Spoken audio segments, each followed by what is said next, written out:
The prologue of warnings. The December sun cast a golden glow over the Adebayo household, where excitement buzzed in every corner. Boxes of Christmas decorations lay open on the living room floor, and the sweet aroma of freshly baked chin-chin filled the air. The children, Olu, Teo, and Simi, darted around the house, their laughter echoing as they chattered about the upcoming trip to their ancestral home. To them, this annual journey was the highlight of the year, a chance to play with cousins, climb trees, and hear tales from their grandparents by the fire. Mr. Adebayo, however, was less enthusiastic about the preparations. Seated comfortably on the couch, he scrolled through his phone, chuckling at a headline. His pragmatic nature left little room for festive cheer. "Olu, stop climbing that chair," he muttered without looking up. Mrs. Adebayo moved with quiet determination, folding clothes and packing bags. Her serene expression masked a heart heavy with concern. She glanced at her husband and said, "Ode, we need to talk about the trip." "What now, Kemi?" Mr. Adebayo replied, his tone light but dismissive. "The car is serviced, the bags are packed, and we'll leave at dawn. What else is there?" "We need to pray before we go," Kemi said firmly. "The roads are dangerous, especially this time of year. Prayer is our protection." Mr. Adebayo chuckled. "Kemi, do you think God doesn't already know we are traveling? Why must we remind him?" He waved her off with a smile, turning his attention back to his phone. Kemi sighed but didn't argue. Instead, she whispered a silent prayer, asking God to guide and protect her family. Later that afternoon, Kemi went to the bustling marketplace to buy a few last-minute items. The air was alive with the calls of vendors, the clink of metal pots, and the smell of roasted corn. As she haggled over the price of tomatoes, an elderly man tapped her shoulder. She turned to find a man with a long grey beard and piercing eyes. Dressed in a simple white agbada, he seemed to radiate calm. "Good afternoon, my daughter," he said, his voice steady. "May I have a word with you?" Kemi hesitated but nodded politely. "Of course, sir." "I won't keep you long," he said, leaning closer. "Your family plans to travel soon, yes?" Kemi blinked in surprise. "Yes, but how did you know?" The man's gaze seemed to pierce through her. "There is danger ahead on the road you plan to take. You must pray and fast before you leave. Without it, your journey will not end well." A chill ran through Kemi. She opened her mouth to ask more, but the man held up a hand. "Do not ignore this warning, my daughter. May the Almighty guide you." Before she could respond, he turned and disappeared into the crowd. Kemi stood frozen, clutching her basket tightly, her mind racing. Who was that man? How could he have known about their trip? When Kemi returned home, she recounted the encounter to her husband. "Ode, we can't ignore this. What if it was a sign from God?" Mr. Adebayo frowned. "Kemi, you let a stranger in the market fill your head with fear. People love telling scary stories. But what if he's right?" Kemi pressed. "Can we at least pray as a family before we go?" Ode sighed, exasperated. "Fine. Pray if you want, but leave me out of it." That night, while the rest of the family slept, Kemi knelt by her bed and prayed fervently. Her heart felt heavy, but her faith remained firm. She whispered, "Lord, protect us from what we cannot see." As the house buzzed with excitement the next morning, Kemi couldn't shake the man's words. She glanced at her husband, who was laughing with the children, and whispered another silent prayer. "Lord, guide us and keep us safe."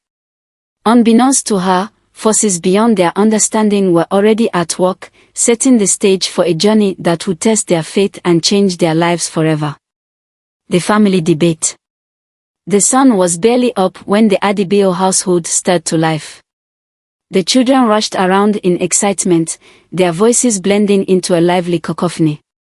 Olu dragged his small backpack across the floor, while Teo attempted to balance a basket of snacks on his head, much to Simi's amusement.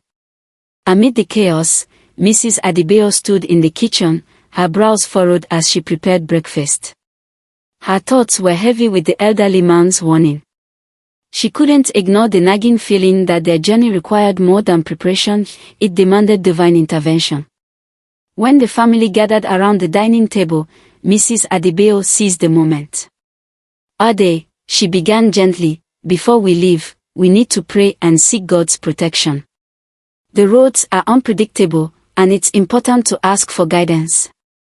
Mr. Adebayo looked up from his plate, his expression a mix of amusement and impatience.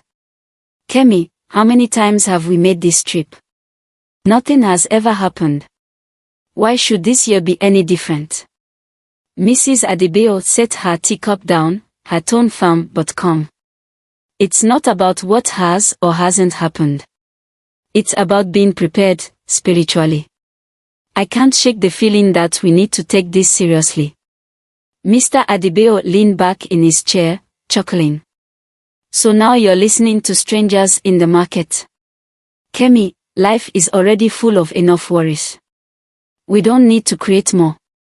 The children, sensing tension, quieted down and watched the exchange. Simi piped up, "Mama, do we really need to pray? We've gone to the village so many times." Mrs. Adebayo's heart sank. Even her children had begun adopting their father's dismissive attitude toward prayer. "Yes, Simi. Prayer is important, always," she said softly. Turning back to her husband, she added, "Ode, please. It won't take long." Mr. Adebayo sighed, his patience thinning. "Fine. Pray if you want, but the car is parked, and we are leaving as planned. I'll be in the garage." As the day progressed, strange occurrences began to unsettle the household. The refrigerator suddenly stopped working, leaving puddles of water on the kitchen floor. The family dog, Bruno, paced restlessly, barking at nothing and refusing to settle. That evening, as Mrs. Adebayo lay in bed, she was plagued by unsettling dreams. In one, their car veered off a narrow road, plunging into a dark ravine. She woke up with a start, her heart racing. The next morning, she approached her husband again. "Ode, I can't shake this feeling. Even the smallest signs are pointing to trouble.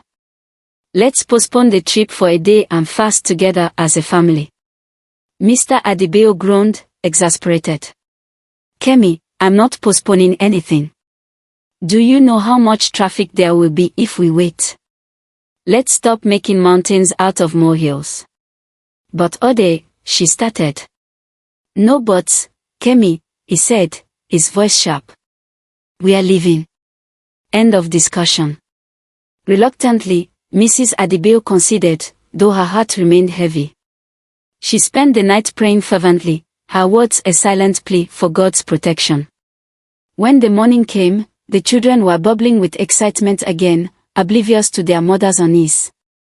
As Mr. Adebayo loaded the last of the bags into the car, Mrs. Adebayo stood at the doorway, clutching her Bible. She whispered to herself, "Lord, I leave it all in your hands." Despite her protest and the signs around them, the family piled into the car, ready to embark on their journey. But as they drove off, Mrs. Adebayo couldn't shake the feeling that their decision to forgo spiritual preparation would have consequences they couldn't foresee. The journey begins. The Adebayo family set out early the next morning, the sky clear and the air crisp with the promise of a beautiful day. The children, brimming with excitement, filled the car with laughter and chatter. Olu leaned out the window, waving at passers-by, while Simi hummed a tune in the back seat. Mrs. Adebayo sat quietly, her Bible clutched tightly in her lap, a silent prayer on her lips. Mr. Adebayo, confident behind the wheel, smiled as he glanced at his wife. "See, Kemi. Nothing to worry about. It's a perfect day for a road trip." But as they drove further away from the city, the atmosphere began to shift. The bright morning sun disappeared behind a curtain of thick, dark clouds. The air grew heavier, and an unsettling chill seeped into the car. Even the children, oblivious moments ago, noticed the change. "Mama, why is it getting so dark?" Simi asked, her voice small. Mrs. Adebayo stroked her daughter's hair and replied softly, "Sometimes the weather changes quickly. Let's just pray it doesn't rain too heavily." The car eventually pulled into a roadside rest stop. It was a small, nondescript area with a few makeshift stalls selling roasted corn, boiled yam, and soft drinks. Mr. Adebayo stretched his legs and walked toward a vendor while the children played nearby. Mrs. Adebayo, ever watchful, stayed by the car, her unease growing. As she stood there, a woman emerged from one of the stalls. She was middle-aged, her face weathered but kind, with a striking intensity in her eyes. She wore a faded blue wrapper and carried a tray of groundnuts balanced effortlessly on her head. The woman approached Mrs. Adebayo with a calm but deliberate gait. "Good morning, Ma," the woman greeted, her voice low but steady. "Good morning," Mrs. Adebayo replied, offering a polite smile. The woman tilted her head slightly, her eyes locking onto Kemi's. "You are traveling, yes?" Mrs. Adebayo hesitated, then nodded. "Yes, with my family." The woman glanced toward the car, her expression unreadable. She stepped closer, lowering her voice. "The road you take is not just a path, it's a test." Kemi froze. Her breath caught in her throat. "What do you mean?" The woman shook her head slowly. "Be watchful. Be prayerful. Not everyone who starts a journey reaches the end." She placed a hand briefly on Kemi's shoulder, then turned and walked away, disappearing into the shadow of the trees behind the stalls. When Mr. Adebayo returned with drinks and snacks, Kemi relayed the woman's message. "Ade, we need to stop and pray now. This is another warning." Mr. Adebayo sighed, handing her a bottle of water. "Kemi, you have to stop letting these random people scare you. First the man in the market, now this. It's like you're attracting every superstitious person in the country." "Ade, these can't all be coincidences," Kemi insisted. "We've had too many warnings to ignore." He laughed dismissively. "Warnings? Or theatrics? Look, Kemi, you're overthinking this. We've been on this road a dozen times. Nothing is going to happen." Frustrated but unable to argue further, Kemi fell silent. She climbed back into the car, her heart heavy as the journey resumed. The dark clouds grew thicker as they drove on, casting eerie shadows over the winding road. The cheerful chatter of the children gradually faded, replaced by an uneasy quiet. Mrs. Adebayo held her Bible tighter, silently praying, her eyes scanning the horizon for signs of danger. Beside her, Mr. Adebayo hummed a tune, oblivious to the tension in the air. But deep down, even he felt a slight unease creeping into his thoughts, though he would never admit it. The road stretched ahead, cloaked in foreboding, as the family unwittingly approached the test that would challenge everything they believed.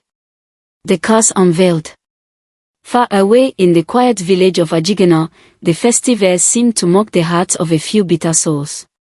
While most of the villagers prepared to welcome their returning loved ones with joy and celebration, a small group gathered in secret under the thatched roof of an old mud hut. Their faces were twisted with envy and malice, their whispers sharp as daggers. At the center of this gathering was Mama Bola, an aging matriarch with a deep resentment toward her stepson, Mr. Adebayo. Her envy festered every year as he and his family arrived in their gleaming car, bearing gifts and laughter that filled the compound. Meanwhile, her own children returned empty-handed, weighed down by struggles that seemed endless. This year, Mama Bola said, her voice low and venomous, "He will not come to flaunt his wealth and shame us again." Her words were met with murmurs of agreement. Her eldest son, Yemi, clenched his fist. "What do we do, Mama?" He always comes as if he owns this village. It's time we remind him that he is no better than us. Mama Bola's eyes gleamed with dark determination. We will stop him before he gets here. Another voice piped up from the corner of the room. But how, Mama? He's too confident, too protected. Mama Bola smirked. Then we seek help from someone more powerful than he is. The journey to the sorcerer. The group set out under the cover of night, moving swiftly through the dense forest that bordered the village. The moonlight filtered through the trees, casting eerie shadows that danced on the ground. At the edge of the forest stood a small, crumbling hut. It was said that no one entered this place without leaving a piece of their soul behind. Inside, the feared sorcerer Baba Ogunwell sat cross-legged on a mat, his face obscured by a cloud of incense smoke. The air was thick with the scent of burning herbs, and the walls were adorned with charms and talismans that seemed to pose with a life of their own. As the group entered, they hesitated, their courage faltering. Mama Bola stepped forward, her voice steady despite the fear gnawing at her heart. Baba Ogunwell, we have come for your help. The sorcerer raised his head, his eyes glowing faintly in the dim light. Speak, he commanded, his voice echoing unnaturally. The ritual. Mama Bola knelt before him, clutching a piece of cloth she had stolen from one of Mr. Adebayo's shirts during his last visit. My stepson must not reach this village alive. His success has shamed my children and me for too long. The sorcerer's expression remained unreadable as he took the cloth and examined it. You seek to bind his fate to misfortune. Yes, Mama Bola whispered, her voice trembling. I will pay whatever it takes. Baba Ogunwell nodded, motioning for his assistants to bring a large, blackened cauldron. Into the bubbling liquid, he threw the cloth, along with ashes, bones, and strange powders that filled the air with acrid smoke. His chants were low and guttural, vibrating through the small hut. The group watched in horrified fascination as the smoke formed strange shapes, cars crashing, flames rising, and shadows engulfing the road. His journey is cursed, Baba Ogunwell declared, his voice heavy with finality. The road will claim him and his family. No man escapes the grip of destiny. But as he finished his chant, the smoke twisted again, this time into the faint outline of a glowing shield that seemed to encircle a group of figures. Baba Ogunwell's chanting faltered, and his glowing eyes dimmed. Mama Bola, noticing the hesitation, frowned. What is it? The sorcerer fixed her with a piercing stare. A shield of faith may stand against us. If even one among them prays sincerely, this curse may fail. The group exchanged uneasy glances, but Mama Bola scoffed. Prayers. That man barely believes in anything. His wife's words are little more than whispers. This will work. Baba Ogunwell remained silent, his gaze lingering on the shield in the smoke. Finally, he waved them off. You have been warned. The curse is set. What happens now is no longer in my hands. The departure. As the group left the hut, the air seemed colder, the forest more menacing. Mama Bola clutched her wrapper tightly, her mind replaying the sorcerer's warning. But she pushed it aside, her bitterness overshadowing her fear. Let us see if prayers can stop this, she muttered to herself. Back in the village, preparations continued for the festivities, unaware of the dark forces now tied to the road leading to Ajigana. Mama Bola waited, her heart heavy with expectation, for the news that would soon follow. The collision of realms. The Adebayo family's car hummed steadily as it cruised along the long, deserted stretch of road. The children had fallen asleep in the back seat, their heads resting against the car windows. Mrs. Adebayo sat silently, her hands clutching her Bible as she whispered prayers under her breath. Outside, the weather had grown eerily quiet, the dark clouds above seeming unnaturally low. Mr. Adebayo, focused on the road ahead, glanced at his wife. Kemi, you need to relax, he said with a faint smile. You've been on edge since we left. Look, everything's fine. But Mrs. Adebayo's heart refused to settle. The memory of the elderly man's warning in the market and the mysterious woman at the rest stop lingered in her mind. Ade, I know you don't believe me, but I feel it. Something isn't right. Before Mr. Adebayo could respond, the car's headlights flickered. He frowned and tapped the dashboard. Must be a loose connection, he muttered. But then the lights brightened suddenly, flooding the road with an unnatural, blinding glow. What is that? He exclaimed, squinting against the light. The brightness seemed to grow, consuming the road ahead and swallowing the car in its glare. The engine sputtered and groaned, and the steering wheel jerked violently in his hands. The climactic moment. As Mr. Adebayo struggled to regain control, the car veered sharply to the right, skidding dangerously close to the edge of a steep embankment. Out of nowhere, a massive tree branch crashed onto the road, blocking their path. Mr. Adebayo slammed on the brakes, but the pedal resisted, refusing to respond. The car spun wildly, the tires screeching as it slid across the asphalt. Mrs. Adebayo clutched the children, who had woken up screaming, their eyes wide with terror. Lord, take control.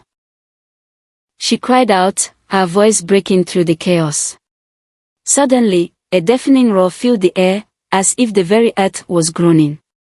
The blinding light morphed into swirling shapes, shadowy figures with glowing eyes that seemed to surround the car. The atmosphere grew heavier, suffocating, as if unseen hands were pressing down on them. Mr. Adebayo's hands gripped the steering wheel tightly, but it was useless. The car careened off the road, tumbling down the embankment in a terrifying wall of metal and screams. It came to a jarring halt, slamming into a massive tree with a force that shattered the windshield and crumpled the hood. The aftermath. For a moment, there was silence. The world seemed to hold its breath. Then, faint sounds emerged, coughing, gasping, and the rustle of movement. Against all odds, the Adebayo family had survived. Mrs. Adebayo opened her eyes, her body trembling. She looked around, expecting the worst, but saw that the children were unharmed, aside from a few scratches. Mr. Adebayo groaned, clutching his shoulder but otherwise intact. The wreckage of the car was devastating, yet the family was alive. How? Mr. Adebayo whispered, his voice trembling. His eyes darted to the crushed roof and shattered glass, disbelief etched across his face. This doesn't make sense. Mrs. Adebayo reached for her Bible, now lying on the floor of the car, miraculously untouched. Tears streamed down her face as she whispered, "It's God. His hand was over us." Spiritual realization. As they crawled out of the wreckage, they saw the path they had come down, a steep, rocky descent that should have been fatal. The massive tree their car had struck had stopped them from plunging further into a ravine. Mrs. Adebayo fell to her knees on the damp ground, lifting her hands to the heavens. "Thank you, Lord. Thank you for sparing us." The children, shaken but safe, huddled around her. Mr. Adebayo stood a few feet away, staring at the wrecked car, his hands trembling. His mind replayed the events, the flickering lights, the strange figures, and the swirling shadows. He turned to his wife, his voice breaking. "Kemi, your prayers. They saved us." Mrs. Adebayo rose, placing a hand on his arm. "It wasn't me, Ode. It was God. He heard my cries, even when you wouldn't listen." Mr. Adebayo's knees buckled, and he sank to the ground. "I was so foolish," he said, tears streaming down his face. "I ignored every warning. I didn't pray. I didn't believe. And yet, we are still here." He looked at his wife, his voice trembling with conviction. "Kemi, I never doubt again. From now on, we'll pray together, every day." As they stood there, huddled together under the darkened sky, a sense of peace began to fill the air. The strange heaviness that had accompanied them on the road lifted, and the clouds above began to part, revealing a faint glimmer of stars.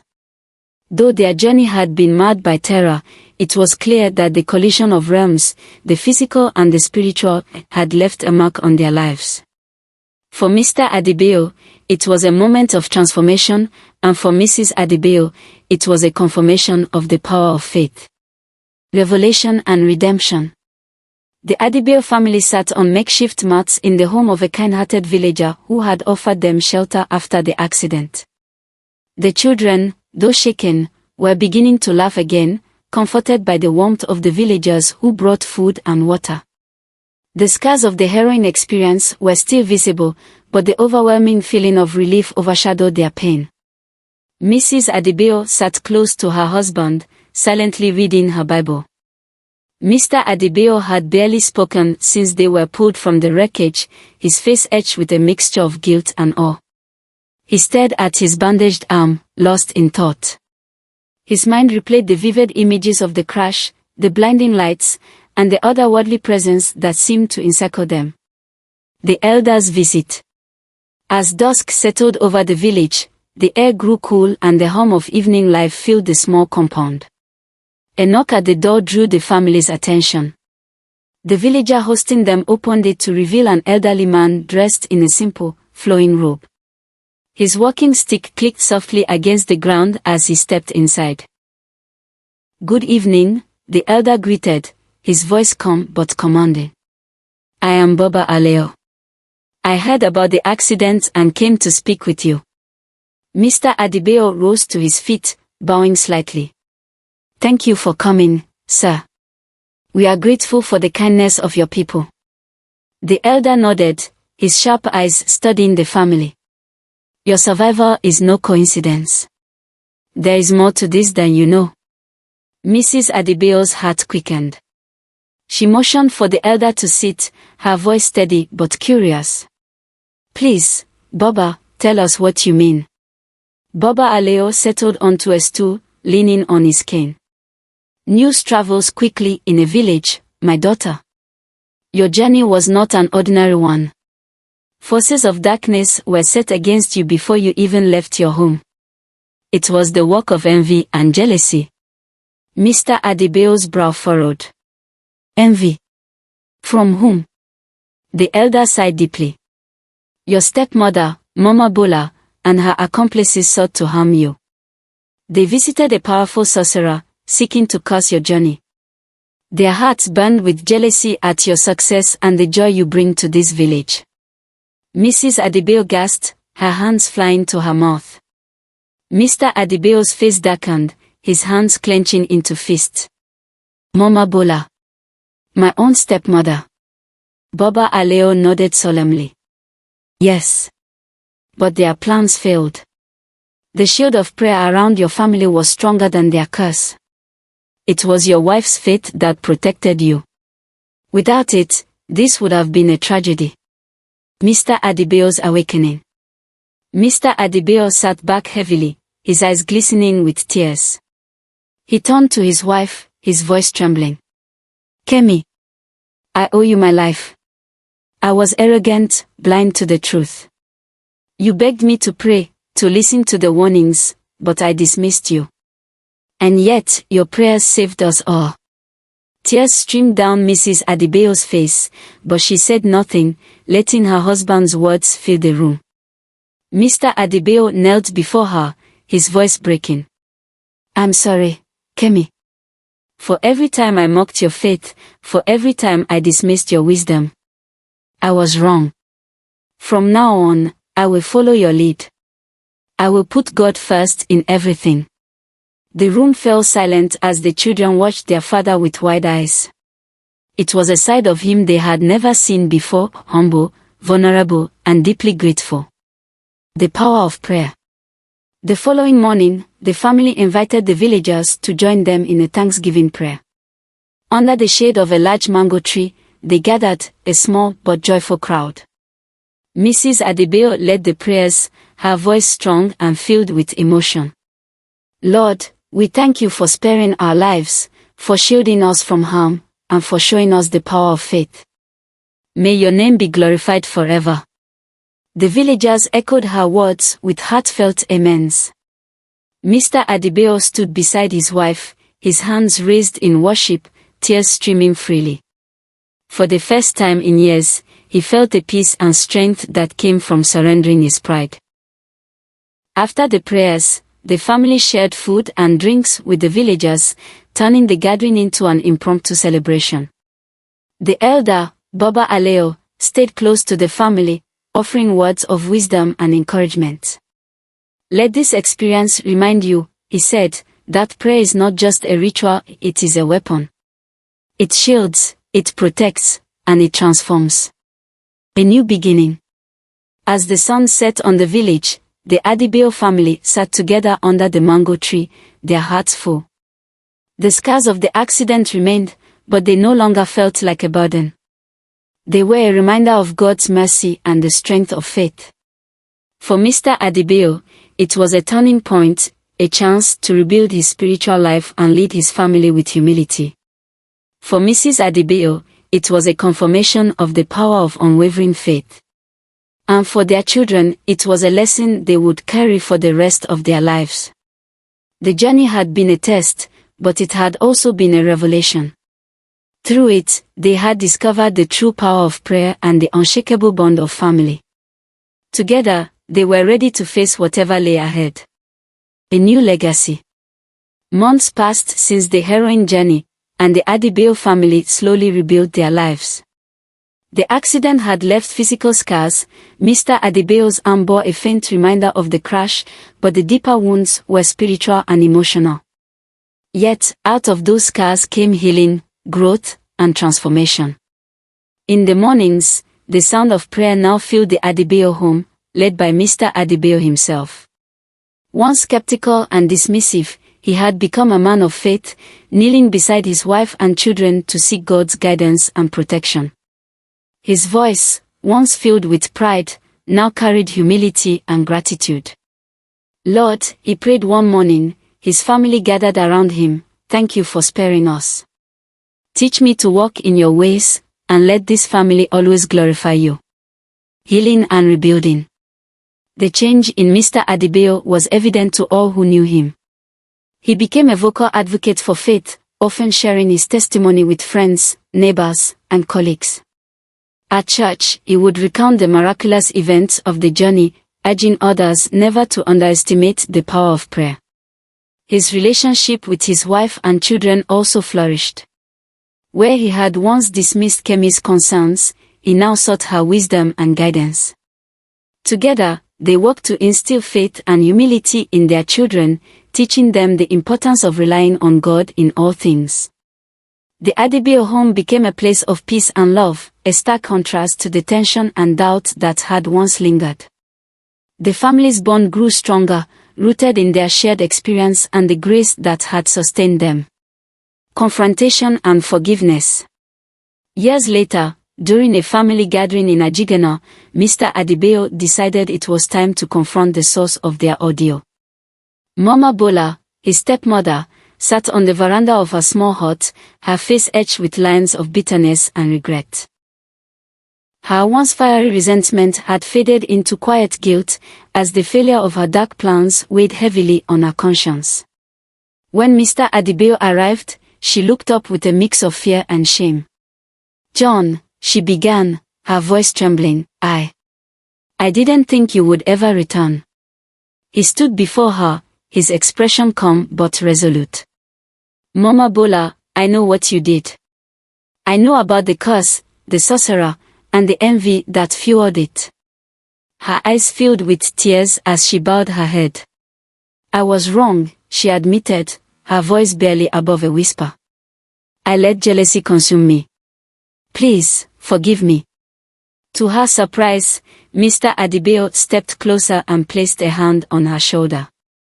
"Mama Bola, I forgave you long ago. I won't let bitterness destroy me or my family.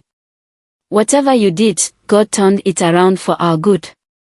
His words broke the dam of her emotions, and she wept openly, overwhelmed by his forgiveness. "You are a better person than I ever was," she said, her voice cracking. "It's not about being better," Mr. Adebayo replied. "It's about understanding that we all need grace." The moral of the story. As Mr. Adebayo walked back to the main compound, he felt a profound sense of peace. Forgiveness had lifted a weight from his shoulders, and he knew he had broken the cycle of animosity that had plagued his family for years. The events of that fateful journey became a cornerstone of the Adebayo family's story, a testimony they shared with anyone willing to listen. It served as a reminder of the unseen forces that shape our lives and the importance of faith, humility, and forgiveness. For Mr. Adebayo, the journey was more than a test, it was a transformation. He learned to place his trust in God, to value the wisdom of his wife, and to lead his family with humility. For Mrs. Adebayo, it was a confirmation that prayer could shield and protect, even in the face of great evil. And for their children, it was a lesson they would carry for the rest of their lives, that faith is a powerful force, capable of overcoming even the darkest challenges. Epilogue. Years later, the Adebayo family would gather around the fire during Christmas, recounting the story of their miraculous journey. As they laughed and shared memories, the children, now grown, would look to their parents with admiration, knowing that their family's legacy was one of faith, resilience, and love. The tale of the Adebayo family became more than just a story. It became a legacy passed down through generations, a reminder that no matter how dark the road ahead may seem, prayer and humility can light the way.